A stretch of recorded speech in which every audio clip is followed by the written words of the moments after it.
Virgin Voyages is a brand new cruise line founded by Richard Branson.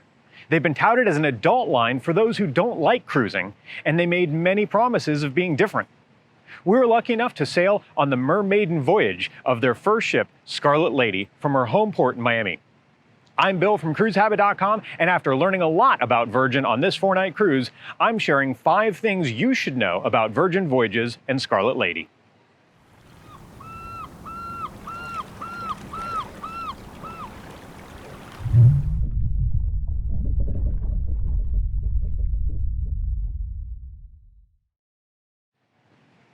Number 1, most things are included, but it's important to know what's not.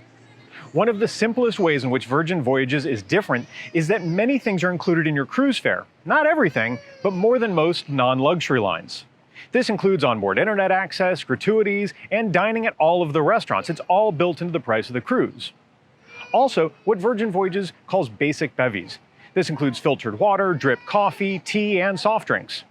Of course, the standards are included as well, like onboard entertainment, your room and such, public spaces, gyms, and so on. And actually, in fact, mentioning gyms, group workout classes, high-intensity interval training, spin classes, yoga, and many others are included as well. That's a big focus for them.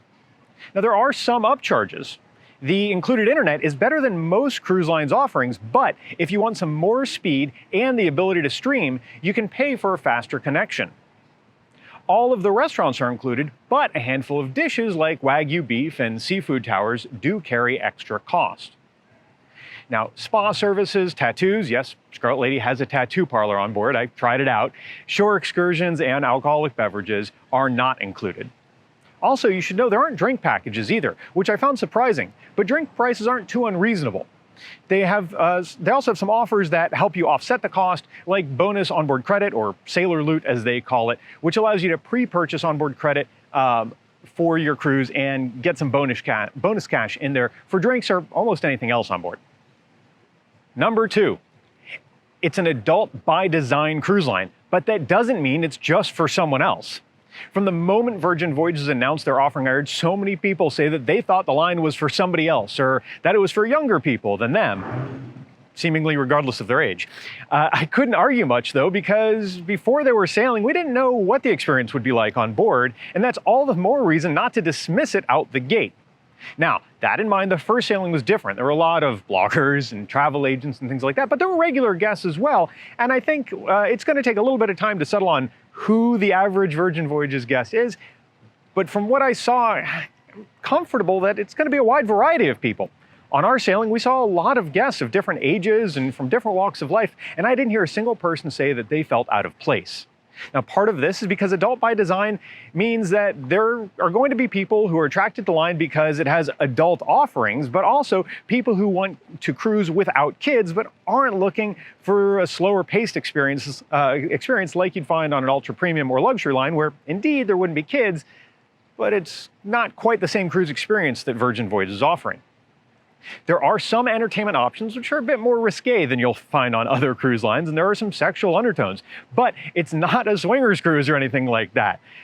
Remember, guys, this is marketing. You show the people you aspire to attract and stuff like that. The reality is a little bit different, right? So really, to enjoy Virgin Voyages, the main criteria is just being someone who's ready for a fun cruise without kids. Next up is one of the hottest topics in cruising, but before we start discussing it, please hit the like button below. It really helped out the channel. If you don't already, subscribe to the Cruise Habit YouTube channel. It doesn't cost a dime. I'm not going to spam you with emails, nothing like that. All it means is that you're going to more easily see cruise information and tips from us. Thanks. Number 3, the quality of the food and the way dining works are both better than I expected. One of the ways that Virgin committed to being different was by casting aside main dining rooms and buffets, but I didn't know how this would actually play out. Would it be different in name only? And what about the quality? Each restaurant on Scarlet Lady is a distinct restaurant with its own unique offerings, cocktails, and ambiance. It actually feels like you're going to restaurants on land, in a sense. There's nothing that ties them together aside from the fact they were all on the ship. And remember, all of the restaurants are included, so when it comes time to eat, you just decide where you want to dine and go. It's a great feeling. That said, reservations can be made through the app, and it's a good idea if there is a time that you know you want to eat at a specific restaurant to make reservations, because those reservations will fill up. But we found that walk-ups were really easy to come by. For quicker bites, instead of a buffet, they have a food hall concept of sorts. They call it the galley.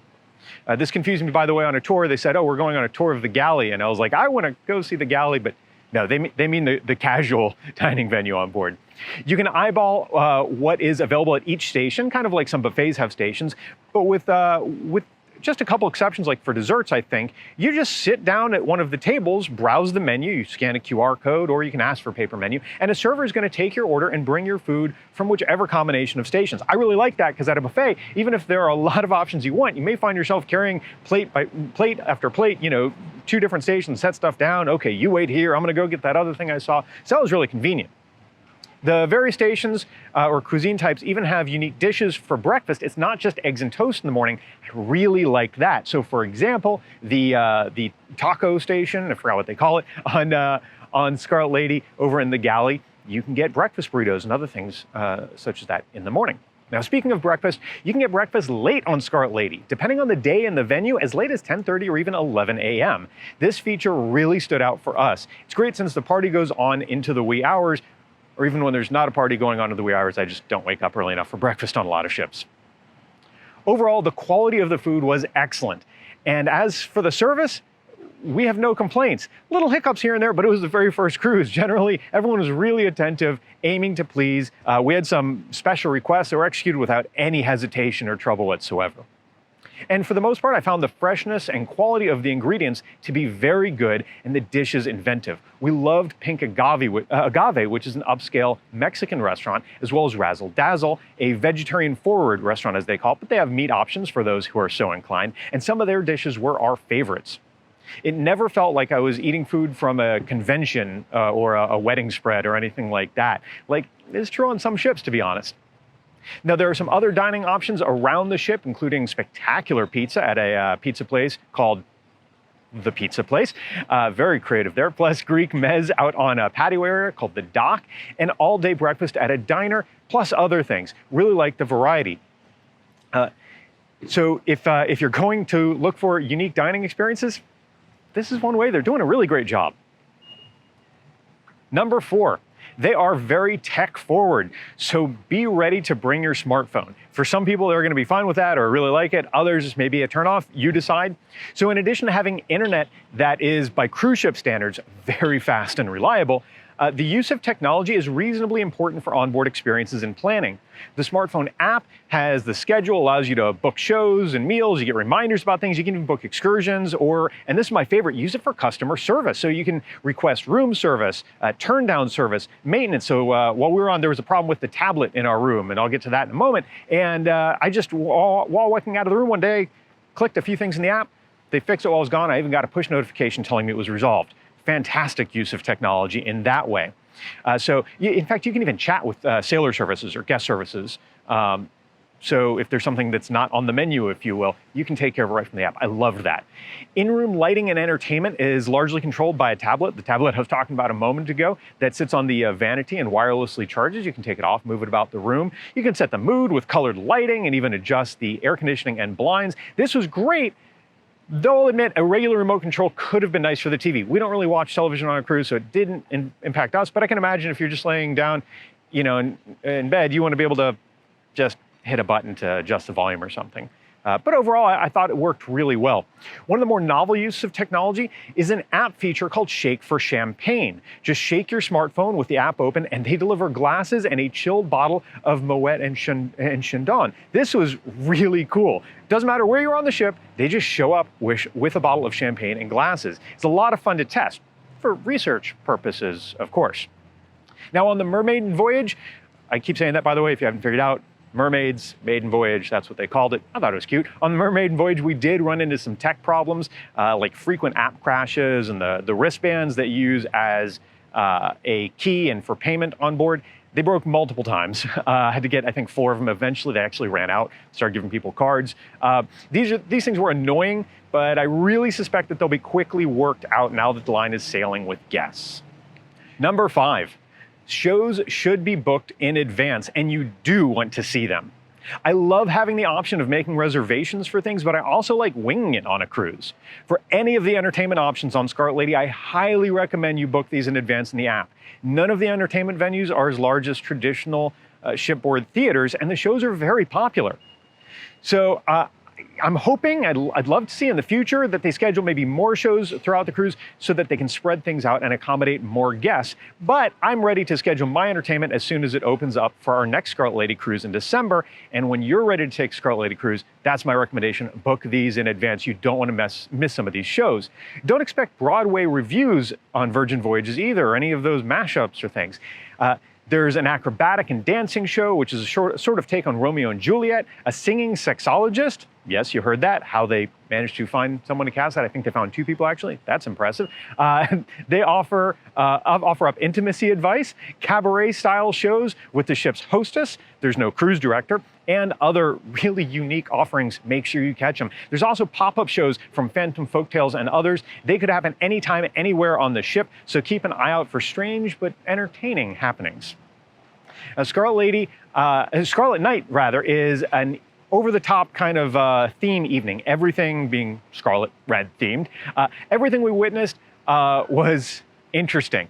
I thought it was really cool in the end. We witnessed an impromptu fake wedding between strangers, a wild dance party with clothed guests jumping into the pool at night, with a giant inflatable sea monster, actually. They had dancing mermaids all around the ship, all sorts of weird things and cool surprises. Make sure you plan to get out for this special evening and try to avoid any schedule conflicts, as it really is a sight to see. In the end, we were really impressed by this new line and ship. In the next few months, we expect and hope to see some adjustments made to iron out the tech bugs, make it so that more guests can enjoy the evening shows, and other things that'll just make the experience feel more polished. Despite these hiccups, though, the experiences we had on board exceeded our expectations, and it does seem that Virgin is doing things differently and not just in name only. If you're looking for a fun cruise for adults with excellent food and truly unique experiences, Virgin Voyages might be a great option for you. Do you think they're right for you? Let us know in the comments below, or ask any questions. For more information on them, you can always check the links below for the live blog we wrote while on board the sailing, as well as other articles and videos about Scarlet Lady and Virgin Voyages. Be sure to like this video and subscribe, please, so you can see more Cruise Habit content. Follow us on Instagram, Facebook, and Twitter, and check out cruisehabit.com for more information. Thanks for watching. We look forward to talking ship with you again real soon.